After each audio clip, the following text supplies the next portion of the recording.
Hello, hello, hello. Welcome to episode 14 of Well Beyond the Arc. I'm Manoli. And I'm Montana. And no, we didn't ghost you guys. I know we're a few minutes late. We're also not here. We're also here so we don't get fined. Some technical difficulties. But we are here. Glad you guys can join us. Hopefully, you guys are watching us either on YouTube, on Facebook, wherever you guys may be watching us or listening to us. Welcome.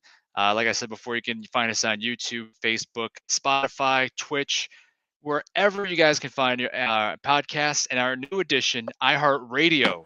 So we're pretty excited about that. Montana, how are you, buddy? I'm doing pretty good. How are you?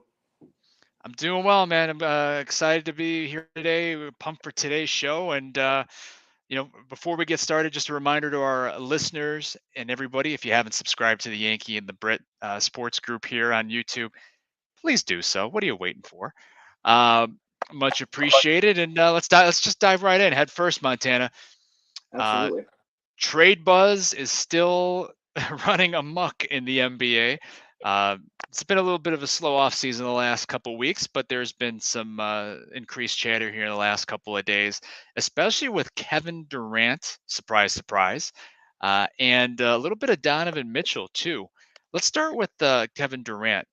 There's been some increased chatter the last couple of days about Kevin Durant possibly going to the Celtics, a team that his current teammate Kyrie Irving once played for. Um, the Celtics have the pieces to make this trade. The Nets have been reluctant to trade Kevin Durant for other than her King's ransom. Montana, can you really see Kevin Durant in a Celtics uniform? I can definitely see it. I think that is one of the most Kevin Durant moves ever. That is a team that, first of all, 17 championships. Who wouldn't want to join a team that has 17 championships and just almost got number 18? Now, did they really have a chance against the Warriors? I never really thought they did. It was fun to see them there. Good for them. Good for Tatum, Brown, all those guys. They might not. That team won't look like that team did if they get Kevin Durant. They're going to give up a lot to get him. But in the long run, it could be the move they need to make it to that next level. I think a Kevin Durant type of player, plug that player into that team, and the Celtics were in that series. If they had a player like KD, we could see a completely different outcome. But Yeah. personally, they don't have that player that can get them there. And I think that if they can keep Tatum and add Durant, that would be one of the most dangerous duos ever. Honestly, I think if they could find a way to, keep some of those pieces together and then plug Durant in, that could be one of the best Celtics teams we've ever seen. And I'm even going back to the Larry Bird, even farther back to those Bill Russell days. This Wow. could be one of the best teams we've ever seen Celtic wise. So I think I can definitely see this happen. And as of now, that I think is what I'm going to bank is where he ends up. If he's definitely going to leave Brooklyn, but I mean, there's just no telling where he could go. But I think the Celtics, that's my top pick now for where he's going to end up because that is like the most Kevin Durant move he could make.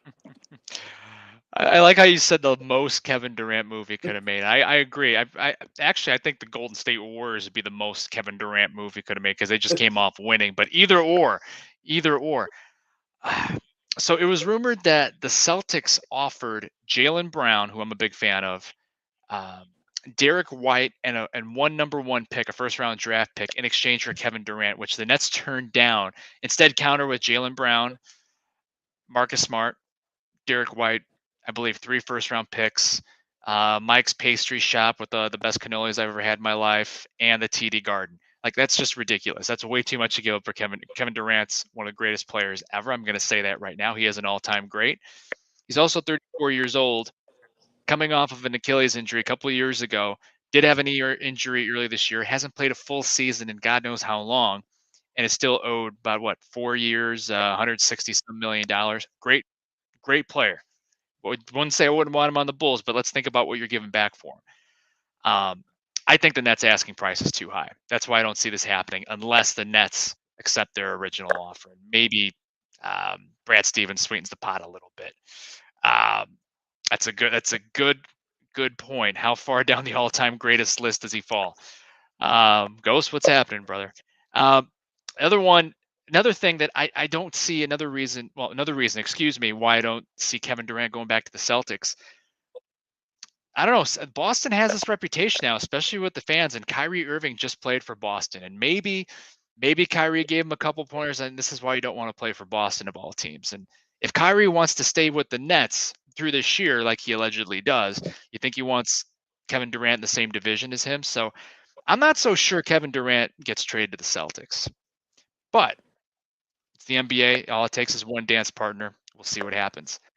Another superstar another all-star, we'll say, that whose names come up in trade rumors, and we've talked about him before here on the show, is Donovan Mitchell of the Utah Jazz. At first, they said that the Jazz weren't going to trade Donovan Mitchell. Now they're entertaining offers just to see what they can get. And the New York Knicks have been long rumored to be in pursuit of Donovan Mitchell. Uh, the Knicks do have a few young pieces to part with some draft picks to get over to Utah. Nothing has happened. The Utah Jazz team store has even went as far as selling discounted Donovan Mitchell jerseys in in preparation that Donovan Mitchell is going to be traded. So even the folks in Utah think he's out the door. New York looks to be the preferred destination. Montana, where do you think Donovan Mitchell's going? And do you see him going to the Knicks? I mean, yeah, you said it multiple times. I think he's going to the Knicks. I think, the Knicks are that team that's really rumored to be going for him. And I believe, I don't remember correctly, but I think if I remember in last episode, I think the Knicks is one team. Whenever we last talked about Donovan Mitchell, I believe the Knicks are one team that I said I could see him going to. And to this day, I still think that. I think the Knicks would be a team that I think he could really grow on because he's going to be the guy. Now, he's been the guy in Utah, but you had Rudy Gobert, you had other people around it, Mike Conley, you had other people in that system. If he goes to New York, who does he have? I mean, let's be honest. Who does he have that we can look at and say, well, that's one guy that's really going to make a huge difference? There's not a lot of difference makers on that New York Knicks team. Donovan Mitchell is going to be that guy. So for his game, I think New York would be great. Now, is he going to win a championship with the Knicks? No. It doesn't matter who they could get. I don't think the Knicks are a championship team at not anywhere close. We saw flashes of it with that playoff run, and honestly, I was one of the people that was like, the Knicks are back. The Knicks are going to be a team that's going to make the playoffs and make a push. But then they took 10 steps back this last season, didn't even make the play-in. So the Knicks are not a team that is going to get it done for him for championships, for possible playoff berths.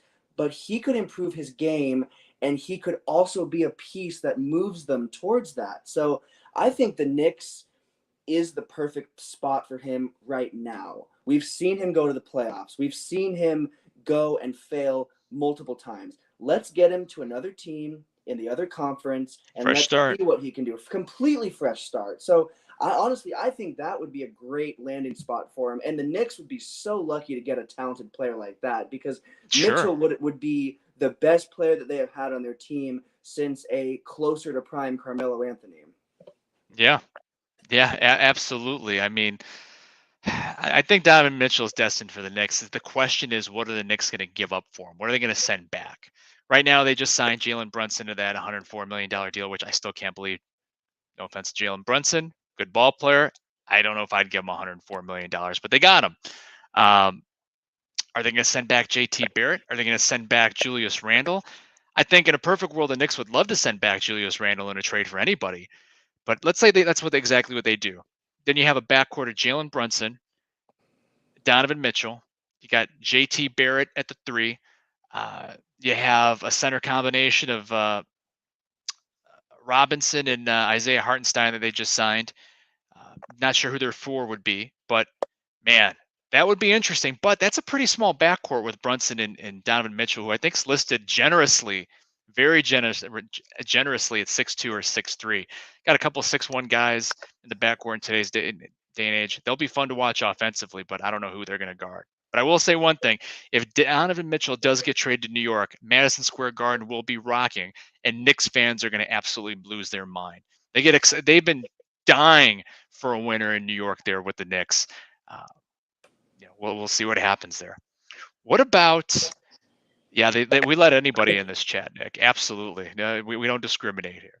What about, and then this player that I'm about to mention isn't anywhere near the tier of a Kevin Durant or a Donovan Mitchell, but the one name that I'm surprised hasn't gotten traded yet is the Indiana Pacers' Miles Turner.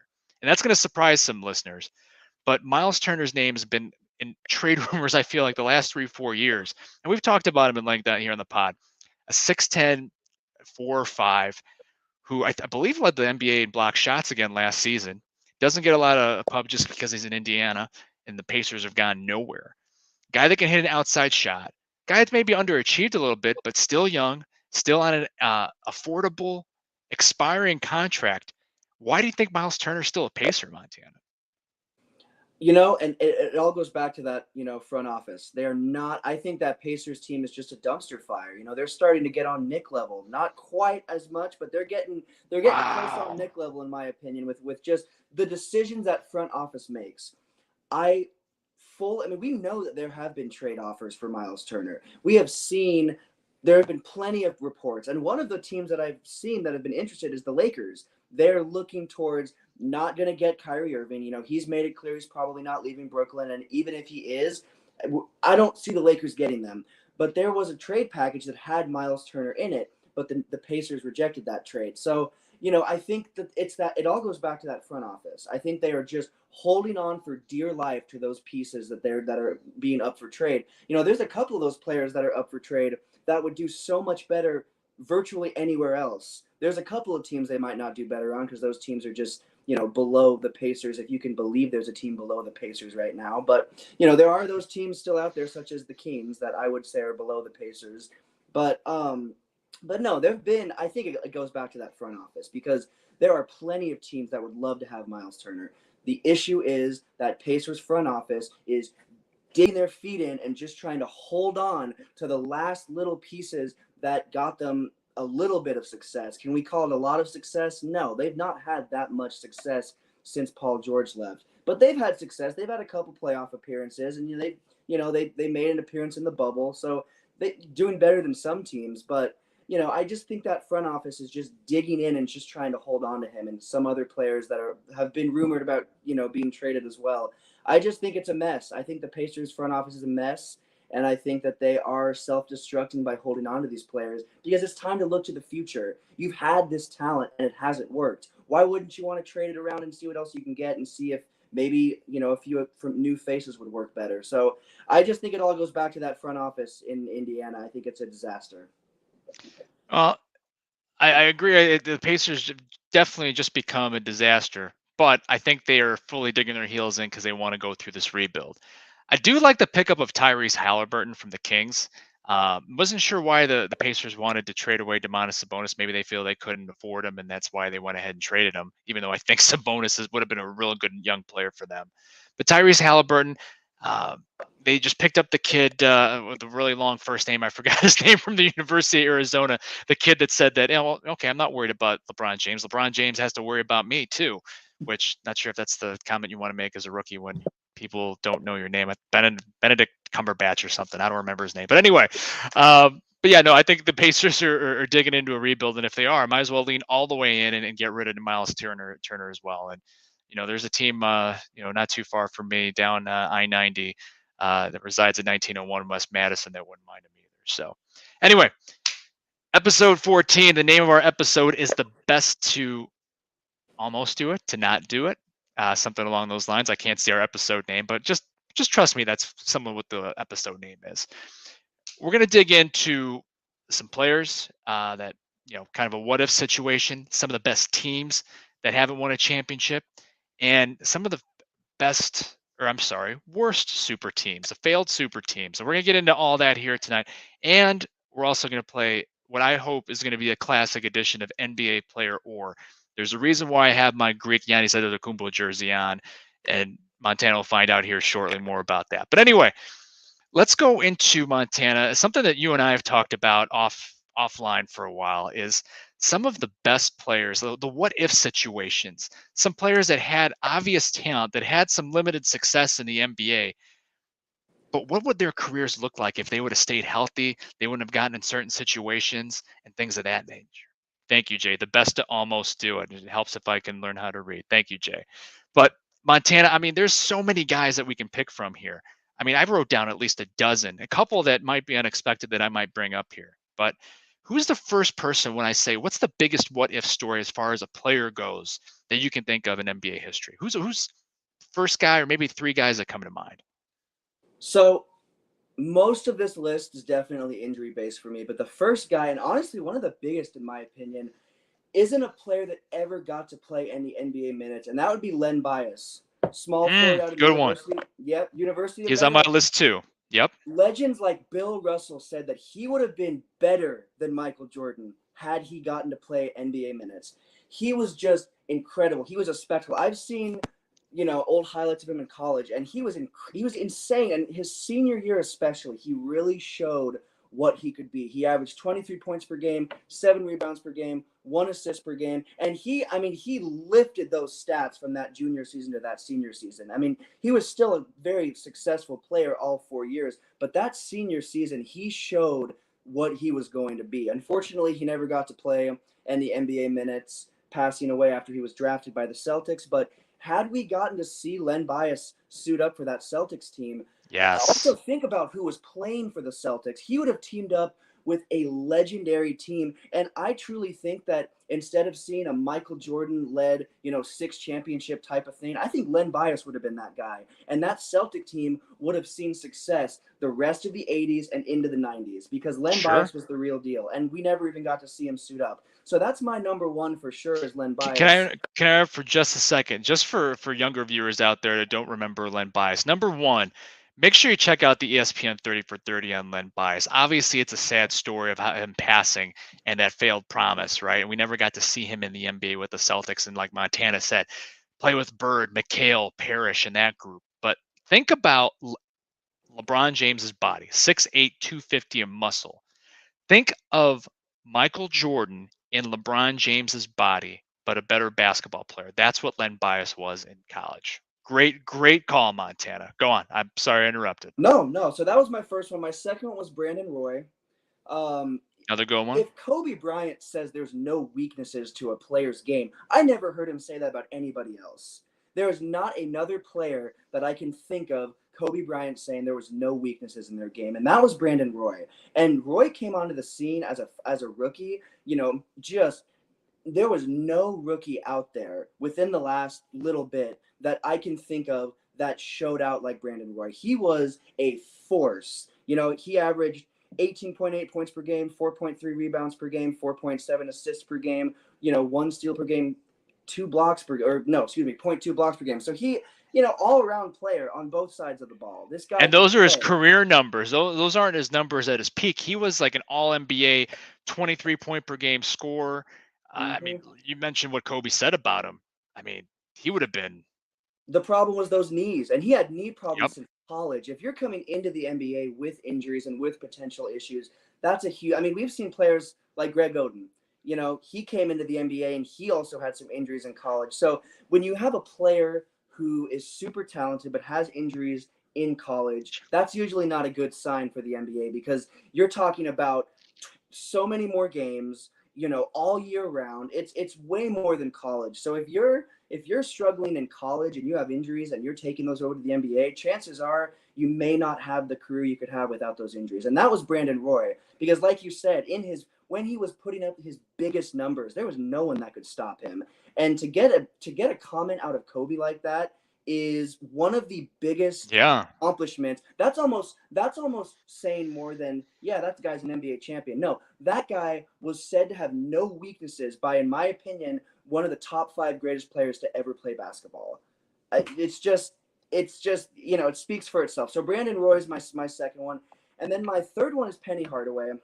And again, Penny Hardaway is a tricky one because we saw him team up with Shaq. We saw them have the success. We even saw them make deep playoff runs. But unfortunately, it was after Shaq that everything fell apart. While he was with Shaq, they were riding. Right They had a after. great, Yeah. yeah. Right after the injuries, he got shipped over to the Suns. He was battling injuries.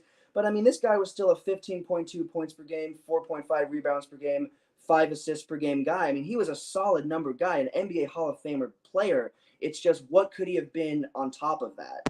He could have been way more than just that. He could have been more than just, he could have been an NBA champion. He could have had so much more. But unfortunately, those injuries really set in. And, he had success while he was playing with Shaq. But of course, the injuries and everything caught up to him after that. And then even though he had some more seasons, he kind of fell off after Shaq left. And it wasn't because he couldn't play without Shaq. It's just because the His injuries body. and the pressure and everything just set in, and that was it. So honestly, my top three would be Len Bias, Brandon Roy, and then Penny Hardaway. But like you said, there are so many what ifs in the NBA. Yeah. Those are great picks. All three of them were on my list, and I have a pretty long list here. But I might go old school for a couple of these. But the first one that comes to my mind, well, actually the second one that comes to my mind, but I'll start with number 2 first, is Grant Hill. Granted, Grant Hill had a very long career, kind of reinvented himself in Phoenix. I give Grant Hill all the credit in the world from coming back from those severe ankle injuries that almost got his leg amputated. Staph infection almost caused an amputation there.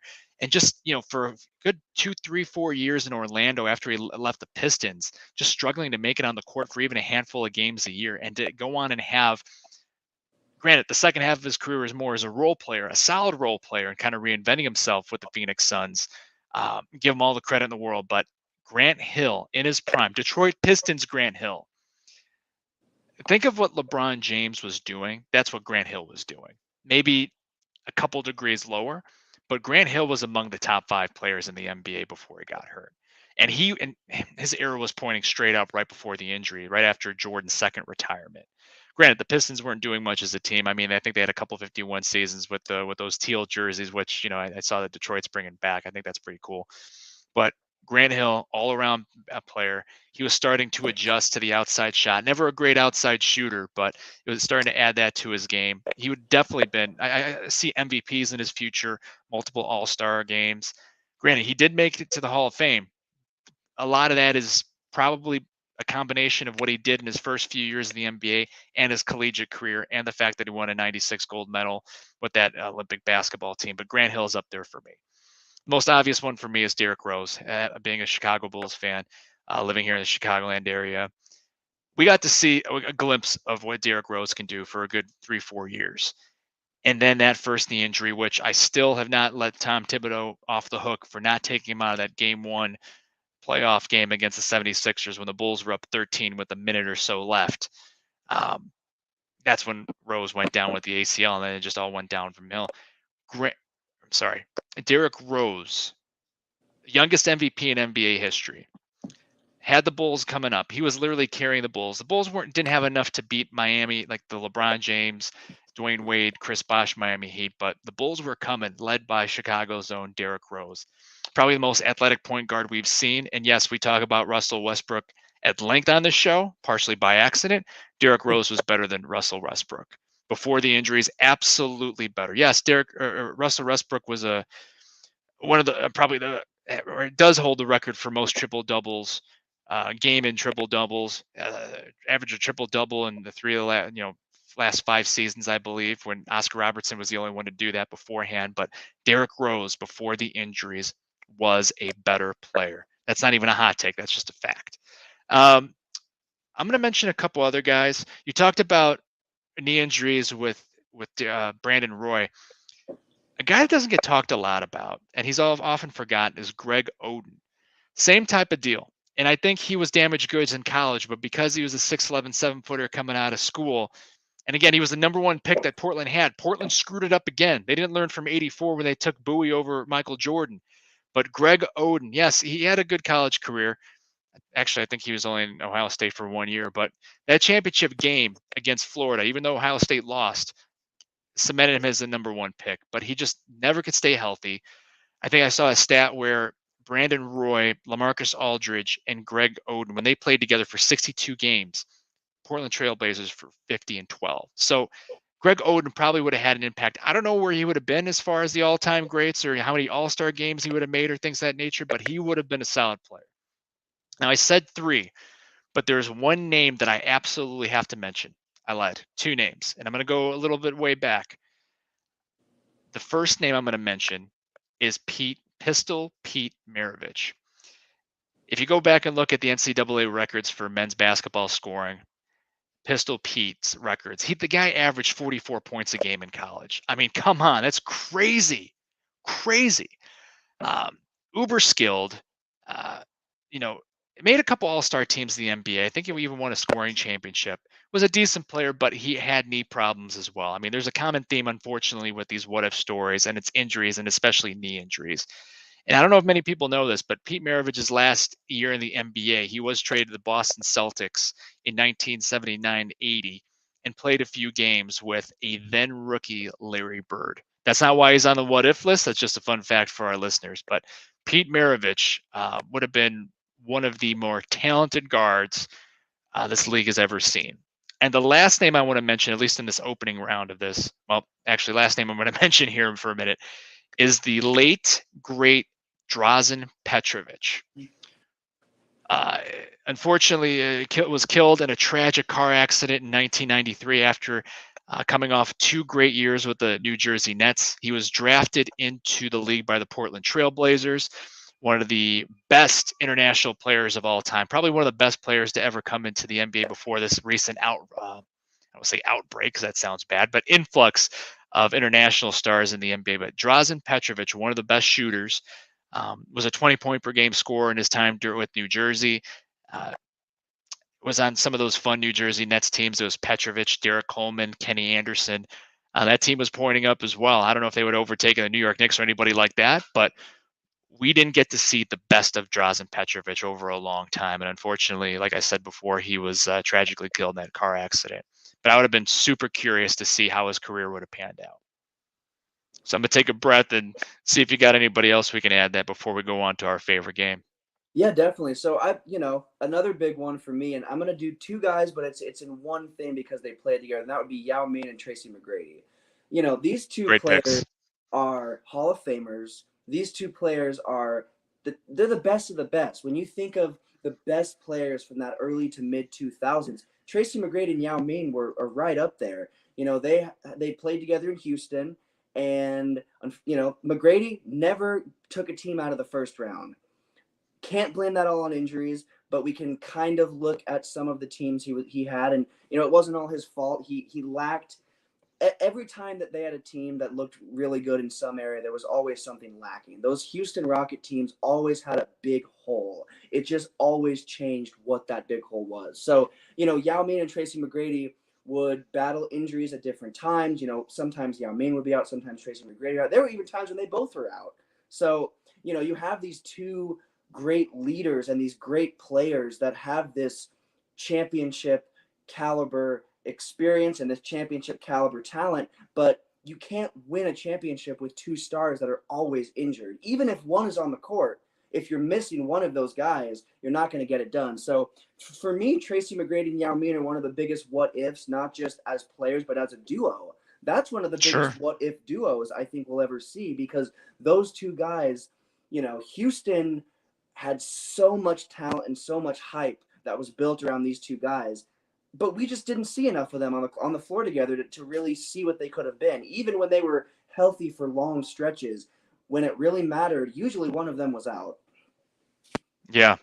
No, great call on that. I mean, we did get to see Tracy McGrady for a while, but the arc, his prime of his career was cut short by those injuries, and Yao Ming was always getting hurt those last couple of seasons with Houston as well. I couldn't agree more. Last guy I'm going to mention before we go to NBA player, because I know everybody's waiting for this. Last guy I'm going to mention is Bernard King. Going back old school. Guy was a sensational scorer and would have been one of the greatest Knicks all time if he stayed healthy and didn't, tear up his knee, I believe, in the 85 season. I mean, he was a former NBA scoring champ. I had a 60-point game, had one of the best Christmas Day games in league history. Man, Bernard King would have been, think of what Carmelo Anthony is now, but think of a stronger guy with more of an mid-range game than Carmelo Anthony over a prolonged period of time. Bernard King still made plenty of all-star teams. I think had something around the lines of 18,000 career points. But you're talking about, if he would have stayed healthy, being one of the league's all-time leading scorers in terms of total career points. And we would have seen him in the top 15 for sure. So Bernard King for me, give some love to Bernard King. All right, Montana, you ready for this? Let's get into it. All right, everyone. Well, it's our favorite game, and hopefully your new favorite game too. We have another exciting edition of NBA Player Or. For those that join us every week, you know how the game is played, but we're going to talk about it again anyway. Every week, I give Montana the name of 5 gentlemen, 5 individuals, and Montana has to tell me whether or not they were current or former NBA players or someone from another profession, area, something other than an NBA player. And every week I change up the topic. I try to be as random as possible to throw off Montana, but Montana, time and time again, gets the majority of these right. So far, Montana is 38 out of 55 going. But Montana, I don't know how confident you are going to be in this week's round, because this week's NBA Player Or is going to be NBA Player Or Greek Singer. I even heard a laugh from the background. That's how random I know this is. Now, I had a couple people reach out to me and message me, and I'm doing this to prove a point, because Montana's a fine young individual. I'm not trying to embarrass him, no matter what everybody thinks. But there has been some folks that have accused us of fixing this game so that Montana can try to get a 5 for 5, or that we're cheating. So using this particular topic will prove to everyone that this is a game of chance, 50-50, and there's no way Montana could have known the names of these guys before we got into this game. So let's just dive right into it. If Montana gets the name of one of these individuals correctly, or guesses correctly, we will all hear this sound. Victory! Thank you once again, Johnny Drama. And if Montana gets it wrong, we're going to hear this sound. All right, Montana, I have faith in you. I know I got you for at least 2 here. You got this. All right, let's see. Maybe I'll get my 5 for 5 today. I don't know. If you get your 5 for 5 today, it's going to be the most interesting 5 for 5 in the history of the show. It's happened once before. So let's just dive right into it. Name number 1. Montana, is this the name of someone who's played in the NBA, or is this the name of a Greek singer? The name is Nick Kalathis. Nick Kalathis. I'm going to start with NBA player. Victory! I thought that was the easiest one. Okay, Nick Kalathis, yes. Played in the NBA for the Memphis Grizzlies from 2013 to 15, averaged 4.6 points per game. Did have a career high of 22 points, but hey, it's someone in the last 10 years, Montana. I thought for sure you would have heard of him. 1 for 1 on a difficult round. Let's keep it continuous, Sammy Sosa says. Name number 2, Yorgos Papagiannis. Yorgos, I can't even keep a straight face. Papagiannis. Greek singer. Oh no. He recently played, Yorgos Papagiannis, a 7-1 center, played for 39 games for the Sacramento Kings and Portland Trailblazers from 2016 to 2018, 4.1 points per game. Currently with Panathinaikos, the Greek League. And the Sacramento Kings, our favorite Sacramento Kings, once spent a lottery pick on this individual. I thought you might have gotten him, but all right, that's all right. 1 for 1. Got the rest of this. All right. Name number 3. Is this the name of an NBA player or Greek singer? The name is Michalis Rakintzis. Michalis Rakintzis. I'm going to stick with Greek singer. Victory! And that's a good choice. Michalis Rakintzis, Greek singer for quite some time. If you thought T-Pain was the king of auto-tune, you have not heard a song from Michalis Rakintzis, who has survived his entire career, especially in the 1990s with auto-tune. Yes, we had it in Greece in the 1990s. All right, name number 4. Is this an NBA player or a Greek singer? The name is Kostas Papanikolaou. Kostas Papanikolaou.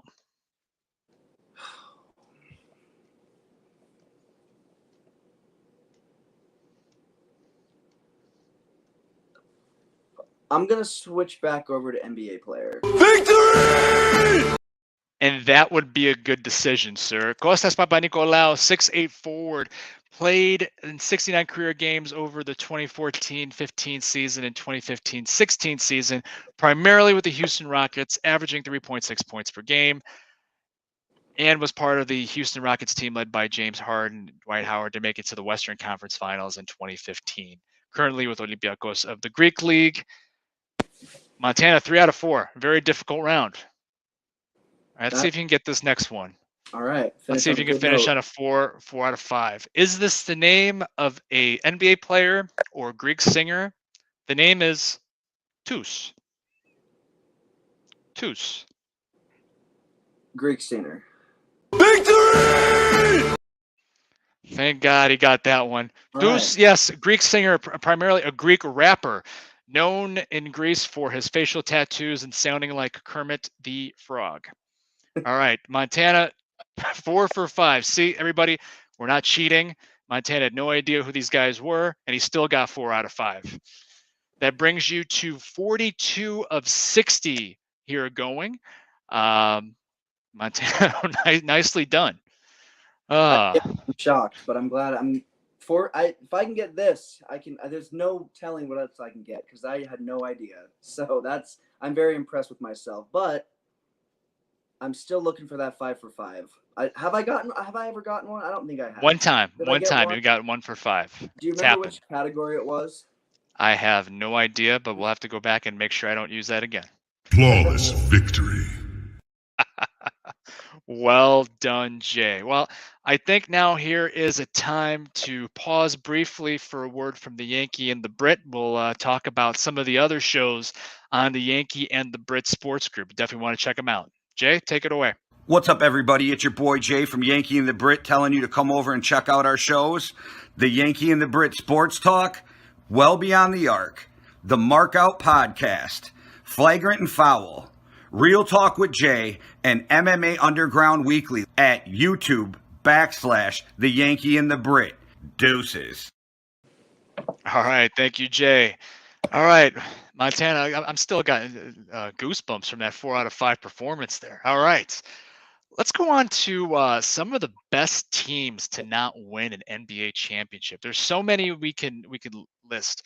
And when I say best teams to not win it, we can either pick a specific team season, but I wrote down about 8 teams we can talk about. But my criteria, my personally making my list was teams that didn't win a championship that year, but didn't win as that group period. So like we're talking a lot of teams that the Jordan Bulls prevented from winning. Maybe the Shaq and Kobe Lakers prevented from winning. When we say the best teams that, in your opinion, that you've seen that didn't win a championship, who's the first or 2 teams that come to mind?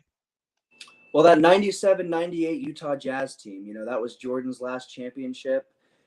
Won that in 6 games. But that Jazz team, people forget how good that Jazz team was just because of how good that Bulls team was. People overlook that Jazz team arguably all the time. I think that this Jazz team is one of the best teams we've ever seen. A 65-17 regular season. In the 90s, 65-17, that's a great record. You didn't see teams finishing with that type of record unless they were a Jordan Bulls team. So that Utah Jazz team in 97-98 was incredible and led by arguably the best duo to never win a championship in Stockton and Malone. Those two were just ridiculous together. They time and time again would just go through that Western Conference like it was nothing. The Western Conference was not their challenge. Their challenge was always Jordan in the finals. That was the only thing standing between them and 3 to 4 championships was Michael Jordan. And a couple other teams along the way, but that my first one definitely is that 97-98 Jazz team because again, 60, just great record, great team, a 60 plus win, record. That was not unheard of, but in the 90s getting 60 plus wins was a accomplishment. That was a huge accomplishment. Oh yeah. So, that's the first one. And then for me, the second one is that 2017-18 Houston Rockets team that was led by Chris Paul and James Harden. That was like the last hope. Everyone was like, if there's anyone that can take this Warriors team down, it is the Houston Rockets. Unfortunately, even a 60-plus win team led by James Harden and Chris Paul could not get it done. They lost in 7 games in the Western Conference Finals. But what a series that was. Back and forth. We got to see KD go at it. It was such a great series, and it was so exciting. Unfortunately, that Rockets team did not come out of it, but that Rockets team was by far the best Western Conference team that season. Regular season-wise, it was the Rockets. The Warriors obviously got it done in the championship, but I would say that 2017-18 Rockets team is one of the biggest disappointments because of how much even fans of other teams were tuning in and wanting the Rockets to take down that Warriors team, because nobody, including me, wanted to see that Warriors team win a championship. I'm sorry, but Kevin Durant, I was not a fan, still am not a huge fan, so I didn't want to see him win it, so I was cheering for the Rockets because the Lakers were nowhere near making even the playoffs at that point. So, I was going for the Rockets too, but they just couldn't get it done. A lot of that had to do with chemistry. I think that the chemistry was really off for that team. They had the talent, but they didn't have the chemistry. And Chris Paul's hamstring pull. That was the nail in the coffin. Between that and the lack of chemistry, they just couldn't get it done. James Harden, he's a player that is famous for talented teams, but not a lot of chemistry. And that all goes back to him, because I don't think he's a great leader. And unfortunately, he was in that leadership position in Houston, and that was not a beneficial thing for them in the end. So for me, it's that 97-98 Jazz team and then that 2017-18 Rockets team. Those are my top 2, but again, there are so many. But what are your top 2? I want to piggyback on your James Harden comments. It's hard to lead a team when you're a Baryshnikov and being a ballet dancer and traveling and throwing up threes and getting away with it, and to have any type of chemistry where you have 4 guys watching one guy do everything. But then again, I'm sure Jordan and Kobe's teammates had a little bit of that too. Every time I think of this topic, there's one team that comes to my mind. I'm going to mention a couple, but the first team that comes to my mind is the 2001-2002 Sacramento Kings. No doubt in my mind.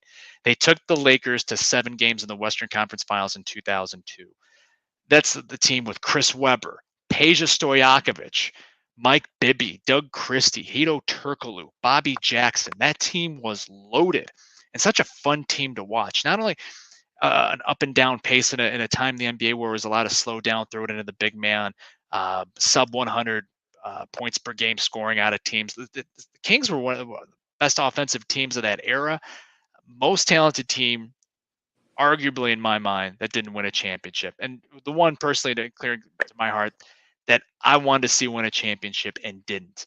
And Game 7, I'll never forget, a couple minutes left, tied at 100, Peja Stojakovic on a bum ankle, one of the best shooters, if not the best shooter in the league at that time, gets an elbow 3 and airballs it. And the Lakers score back-to-back buckets and don't look back in that Game 7. They had it. And this happened in Sacramento, which kind of shows you the greatness of those Laker teams. But 2001-2002 Sacramento Kings, my favorite team to never win a championship. You mentioned the 97-98 Utah Jazz, great pick, especially in Game 1 of that series. They got the home court advantage and beat the Bulls, beat them in Game 5-2. And they probably, if Jordan misses that shot, they go to a Game 7, which would have been hard for the Bulls to win with an injured Scottie Pippen. But the second team that comes to mind is the 1998 Indiana Pacers. That was Larry Bird's first year of coaching the Pacers. I believe he was coach of the year that year.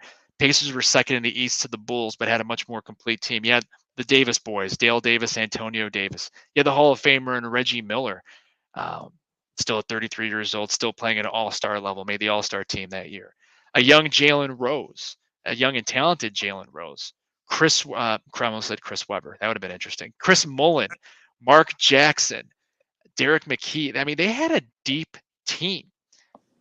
And they took the Bulls to the only Game 7 of the Bulls era from 96 to 98. They took them to a Game 7 and it had a lead halfway through the fourth quarter, and the Bulls end up coming back and winning. But I think that 98 Pacers team really had a shot. And I actually thought, as a Bulls fan, I was actually getting myself to calm down, trying to get calmed down, say, well, the Pacers are going to end the last dance and the Pacers are going to go on to play the Utah Jazz. And, but lo and behold, the Bulls came back. So those are the top 2 teams, but there's got to be a couple other teams on your mind, Montana, because I know I have a couple. Who you got? So going to the next one, I've got the 2015-16 Oklahoma City Thunder. This was Great the pick. last season that we saw Westbrook and Durant together. And honestly, This was the domino effect. Them losing in 7 games to Golden State set the NBA up as it is today. Because if they didn't lose it, let's say in an alternate dimension, the Oklahoma City Thunder beat the Warriors and go to the finals.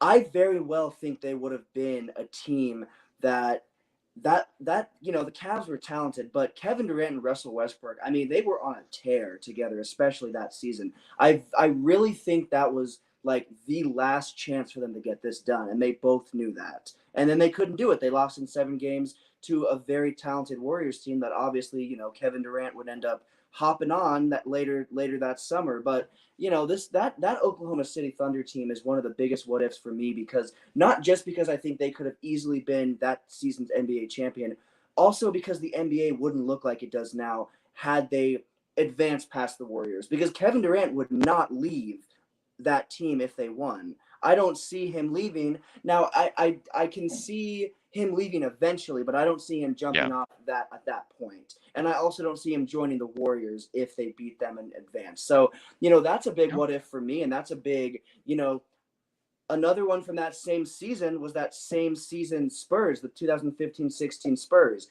That was their last big season as well, until they were out too. That they had I believe they had the record for the most home wins, I think is what it was. They got that season. They Pretty close. I think they were close, something like. But I mean, that was a huge season for them. We saw a healthy and invested Kawhi. I mean, we saw that was a team that is another what if for me, because they very well could have done it too. That's another team that fell in those playoffs. But those two teams from that same season are just a big head scratcher, because both of them could have easily been the NBA champion. And again, that would have kind of that would have capped off that Spurs dynasty, winning one more championship. They would have been an untouchable dynasty if they would have brought that championship home. Not that they're not a respectable dynasty as they are, but they would have been untouchable had they won that season. So those are two teams, in my opinion, that are huge, what ifs, and we could be looking at a whole different NBA, especially with that Oklahoma City series going differently. So those are two big ones for me. Yeah, no, and great call on the 15-16 Spurs. I actually completely forgot about them. That's when Pop handed the keys to LaMarcus Aldridge and Kawhi Leonard, and both the Warriors and the Spurs were chasing the Bulls' 72 win record. And I was fortunate enough to go to a game to see the Spurs and the Warriors as they were both doing it. It wasn't the greatest game, but it was kind of cool to be there. Great call there. Couple more teams to me, and there's a lot to pick one from here. I'm a 90s kid, so for me, I can say the 90s Knicks. I can mention any team from the 90s that, didn't move on and win the championship, primarily a 94 team. So many teams. I can mention the Steve Nash Suns of the early 2000s. But I'm going to go back to the Indiana Pacers of the 2003-2004 area, where they lost a close series to the eventual champion Detroit Pistons. But also the following year, that Pacers team, which was supposed to be even better, but then the Malice and the Palace happened, and Ron Artest gets suspended for the whole year. Jermaine O'Neal gets suspended for half the year, and Reggie Miller's swan song, his final season, doesn't even make it out. I believe the first round of the playoffs. I don't think he made it out of the first round. So for me, those Indiana Pacers teams might have been even better than the 98 Pacers teams, more stacked as far as talent goes. Reggie Miller still contributing at age 38, 39, 40. Jermaine O'Neal, one of the top players in the league at that time. Ron Artest emerging as one of the top players in the league at that time. Steven Jackson, Jamal Tinsley pushing the point. They had depth. I mean, it's just a shame we never got to see that Pacers team, because I think they would have beat Detroit that year that the Malice and the Palace happened. And I'm going to give my buddy Josh some love here as well. Probably not for the reason he wants to hear it, but the 1993 Phoenix Suns are among my favorite teams to not win a championship. Yes, my Bulls beat them in 6 that year on the John Paxson three-pointer, but the Suns were a playoff team, and they were on the way up. Well, they had been up for a few years, led by Kevin Johnson, Tom Chambers, Jeff Hornacek, Thunder Dan Marley. And then before the 92-93 season, they made a trade for Hall of Famer Charles Barkley, sending Jeff Hornacek and Andrew Lang back to Philadelphia.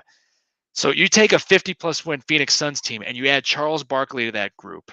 Made the Suns even more fun to watch. 62 wins. Charles Barkley gets his one and only MVP. It just so happened that, and they get to the finals, and they beat the Seattle Supersonics in an epic 7-game Western Conference series in '93, taking on a young Sean Kemp and Gary Payton. But it just so happened that Suns team ran into Michael Jordan, Scottie Pippen, and John Paxson, for that matter, in the Chicago Bulls. So I think that puts a bow on the best teams to not win a title for me.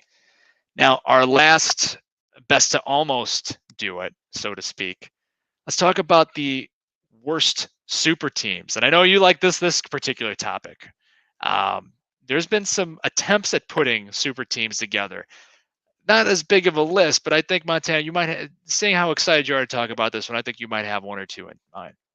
Oh yeah, and again, this is another list where there's just so many we could say, but there's a couple that stick out to me, and that first one is that 2020-2021 Brooklyn Nets team. You've got James Harden, Kyrie. Well, we can't list them all together because how many times do we see them on the court together? Probably not enough to even list them together. We didn't 16 see games? them on the court. Yeah, they were sporadic, but the thing is, the reason, yeah, they made the playoffs. Yeah, they lost to the eventual, NBA champion Bucks, but the reason that they're a letdown to me is because, let me say it again, James Harden, Kyrie Irving, Kevin Durant. It doesn't matter if they're in their prime. It doesn't matter what you're viewed as. Those are three of the best NBA players of all time. They are in that top 100 NBA player all time list for me easily. All three of those guys are, at least talent-wise. If we go by accolades, obviously it would change for at least Harden. But, they're up there. Those are NBA legends. You pair three of those together with a solid group of guys around them, and you can't get it done. I will say, they took the Bucks. They really, really, really. It was a good series. They played the Bucks hard, but with those three guys, they should have been NBA champions. I mean, everyone was betting on them when they got James Harden. Everybody was betting on them to win, and then about 3 inches away, Kevin Durant's foot on the 3-point line. Yeah, I remember. Yeah. And see, there's also that. You could look at it like that and say, well, they were that close. But it's like they shouldn't have been that close. Should have been that close. Right. They should have been beyond that by far. So that's one. And then another one for me, which some people might not even remember, but it's that 98-99 Houston Rockets team. What a lot of people don't realize is they had Hakeem, Scottie Pippen, and Charles Barkley. I was talking to one of my buddies about this today, and I was like, yeah, so, we're going over the show's lineup. And I told him, like, yeah, this is going to be the team I talked about. And he was like, they played together? Lots of people don't even realize that those guys teamed up. One season, didn't get it done, lost in the first round. But, again, that's another three group of guys where even though they were aging, and all three of them were aging at this point, they were definitely towards the end of their careers, it doesn't matter. You still put three NBA legends together. It doesn't matter, how old they are, their past, their whatever. It doesn't matter. You put them on the same team. You get these young guys. You get these role players around them, and you build a team that can get it done. Houston couldn't get it done, and the Lakers just steamrolled them in the first round of those playoffs. So that's my second one right off the bat. Those are my top two ones. So I had the 99 Rockets on my list. Forgot about the 2021. Already forgot that Kevin Durant, Kyrie Irving, and James Harden played together. It wasn't that long ago. But no, good call on the 99 Rockets as well. I'm going to go with a different Nets teams. Yes, the OKC teams almost ever do it. Yes, I believe so. Actually, and speaking of OKC, I'm going to go with the 17 Thunder. I think I have the year right. This is when Russell Westbrook, Carmelo Anthony, and Paul George formed a quote-unquote big three in Oklahoma City. Didn't go as well as they had hoped. Paul George had a career year. Russell Westbrook had a great year. Carmelo Anthony was on the start of the decline. Those three guys, they didn't even make it out of the first round of the playoffs against the Portland Trail Blazers. And for NBA fans, that was the Damian Lillard hold it until the buzzer and shoot from half court and wave bye-bye. That was that series. And I still remember that game and watching, Damian, when are you going to go? When are you going to go? And he just took one step, not even a step back, it was a step out to the right and hoisted up a 40-footer. I'm like, that's a terrible shot. Even Paul George thought it was a terrible shot. And it went in, and the Oklahoma City Thunder went home. So that's one of the failed super teams for me. You mentioned the 99 Rockets. I will give you the 97 Rockets when Charles Barkley was first traded to Houston, when they formed a big three with Clyde Drexler, Hakeem Olajuwon, and Charles Barkley. Same reasons you mentioned that the Pippen Olajuwon Barkley factor didn't work out. And one thing that I don't think people realize about the 99 squad. You had two guys that were at that time were just low post players, Charles Barkley and Hakeem Olajuwon. And who was there? Scottie Pippen was the guy to dump in to the low post. So it wasn't going to go very far to begin with. But the last super team, and I put this in air quotes to finish us off here, is, and I believe I have the year right, the 2014 Brooklyn Nets. Those are the Nets where basically the Nets mortgaged their future for like 6 years and traded for an aging Kevin Garnett, an aging Paul Pierce, an aging Jason Terry to pair them with Darren Williams, and I believe Joe Johnson was still part of that team with Brooke Lopez. Yeah, those teams. Eesh,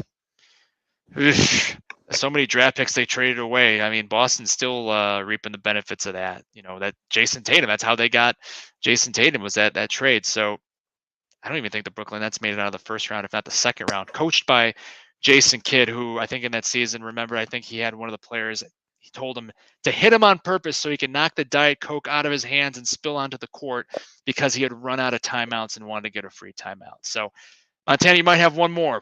Close this out. Yeah, so my one, it hits close to home. It's a Laker team. There's been a couple of failed super teams. Oh, I know where you're going. Biggest one I have, though, is that 2013 Lakers team that had Dwight Howard, Steve Nash, Pau Gasol, and Kobe Bryant. Oh. Lost in the first round. Dwight Howard struggled with injuries. Steve Nash was on the way out the door. And it is a head-scratching pickup to me. Why they paired – it's very similar to this last season. Putting these old, aging veterans and then a couple injured, superstars together, it's not going to work. You need to have those young guys on the court. You cannot have a team that is predominantly, older, aging vets, and that is what that 2013 Lakers squad had. Gasol wasn't putting up the same numbers he used to. Kobe was the only player that showed out, and he unfortunately ended up, injuring himself, and that was kind of the beginning of the end for him. And then Dwight Howard, between all the diva stuff and the injuries, it just didn't work. So this is a team that did not work. Another one that I just saw was that 04 Lakers team when they paired up. That might be viewed as a bigger disappointment. The only reason I'm looking at this 2013 one above that is because it wasn't so. I mean, they could have gone after other players. Looking at that free agent list and everything, they built this team up in a really head scratching manner. That 04 team made a little bit more sense. To me, this 2013 squad just did not make sense. Dwight Howard coming off of injuries in Orlando. Why would you go after a player that was already struggling and starting to struggle with injuries? It didn't make sense to me. But no, I would say that 2013 Lakers team, of all the failed Lakers super teams, because there's more than one, that would be the top of the list for me, just because of what it meant. And that was the downfall of the Lakers organization until we got LeBron and kind of went back up. That was the beginning of the end. And, that's when Kobe, I believe, had his career-ending injury. He still played after that, but he was never the same Kobe after that injury. Well, those guys ran him into the ground. He had to carry them after, Steve Nash and was out with injury for most of the year. Dwight wasn't playing up to his standards. Powell had a hard time fitting in with Dwight Howard. I got to go with Nick and Fracas making their presence known here with the comments. I got to go with the 03-04 Lakers. I completely forgot about them too. The mailman, the glove, both in their older age, coming off strong years, especially for their age. I think 20-point plus games per game for both those guys. And I thought everybody, they got off to like a 21-4 start that year. I think everyone thought that the Lakers were going to win that season. It was going to wrap. But then the Detroit Pistons with Ben Wallace, Rasheed Wallace, Chauncey Billups, Rip, and those guys, Tayshaun Prince, thought otherwise. So we can go on for hours on this, but it's only an hour-long show, which has now come to an end here. Well Beyond the Arc isn't the only place where you can find Montana and myself. Montana, where else can we find you? Yeah, other than your apartment there? So I have another show, the Connor and Heffernan Show. Currently, we have 6 episodes on Spotify, Podbean, Amazon Music. We are still in our break. We are looking to the future and trying to get that started up again. But as of now, you can find those 6 episodes. But nothing new is being pushed. I also have a Lakers podcast that I'm still in the process of getting figured out. But I will be able to announce that once it's official. So yeah, so far I only really have one project, but it's kind of dead right now. But what about you? Well, I also have another project I like to plug here on the show. I have a website, a sports blog website called the Sports Page blog. You can find me at thesportspageblog.com. Just posted up a new entry a couple days ago about Tim Duncan. Has he been a forgotten all-time great when folks talk about the best of all time to do it? Top 10, top 15, top power forwards. Most intelligent NBA fans have him up there, but has he been forgotten? Be sure to check that out. You can also find all the links to all of our Well Beyond the Arc podcasts on the website there. And if you like sports trivia, I got sports trivia for you. NBA, MLB, NFL. Might be adding a couple more trivia genres, maybe a little MLS, maybe a little WWE, who knows? But be sure to check it out, the sports page blog.com. And also, just a reminder, MMA Underground will be airing live here at 10 Eastern, 9 Central here on the Yankee and the Brit Sports Network. Be sure to check out MMA Underground here on YouTube, Facebook, wherever you can find your podcast, but be sure to check it out. It's going to be a good one today. And I'll leave you on this note. Happy birthday to Greek basketball. Happy belated birthday to Greek basketball legend Nikos Galis. Those in Europe know him as probably the best shooting guard ever, but Kiriniko Kronia Pola. So long, everybody.